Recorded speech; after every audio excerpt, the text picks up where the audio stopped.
জয় শ্রীরাম, জয় সনাতনী। আমরা বাংলাদেশ আরেকটি প্রদেশ করব শুধুমাত্র সনাতনীদের জন্য। আমার মন্দিরে আমি কোথায় আমার দেবতাকে কতটুকু রাখবো তার কৈফিয়ত আপনাকে আমি দেব না। আপনি কোথাকার হরিদাস পাল যে আপনাকে এই কৈফিয়ত দিতে হবে? আমি একজন সনাতনী, আমার ট্যাক্স আপনি নেন না, আমার সমস্ত কিছুর অধিকার আপনার আছে না?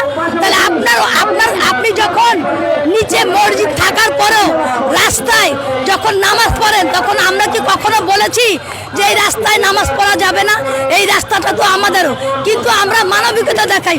আপনাদের মধ্যে কোনো মানবিকতা নাই।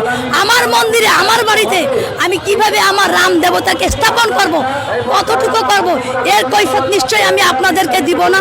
আপনি কোথাকার হরিদাস পাল যে আপনাকে এই কৈফিয়ত দিতে হবে?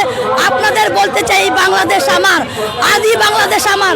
আপনারা যদি বেশি বাড়াবাড়ি করেন, আমরা কিন্তু বিভিন্ন মানবতা, বিভিন্ন বিশ্বের দেশ থেকে সাহায্য চেয়ে আমরা বাংলাদেশ আরেকটি প্রদেশ করব শুধুমাত্র সনাতনীদের জন্য।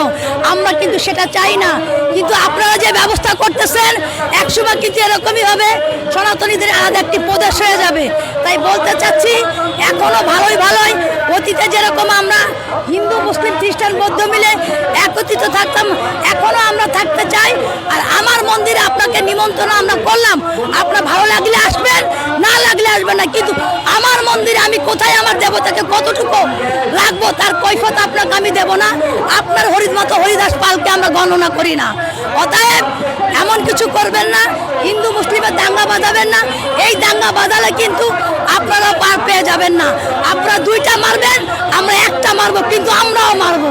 আপনারা মৌলবাদীদের মুখের কথা একরকম, তারা মুখে বলতেছে আমরা সকলে সমান, কিন্তু তারা সবচেয়ে বেশি আমাদের ঘৃণা করতেছে, আমাদের ক্ষতি করতেছে। জামাত ইসলাম কোনোদিন কখনো হিন্দুদের বন্ধু হতে পারে না, সম্ভব না। তারা কখনোই মন্দির পাহারা দেয়নি। তাদের মূল উদ্দেশ্য হচ্ছে আমাদের সনাতনী বোনদেরকে ইসলাম ধর্মে গ্রহণ করা। তাদের মূল উদ্দেশ্য হচ্ছে আমাদের সম্প্রদায় টাকা লুট করা। তাদের মূল উদ্দেশ্য হচ্ছে আমাদেরকে ধ্বংস করা।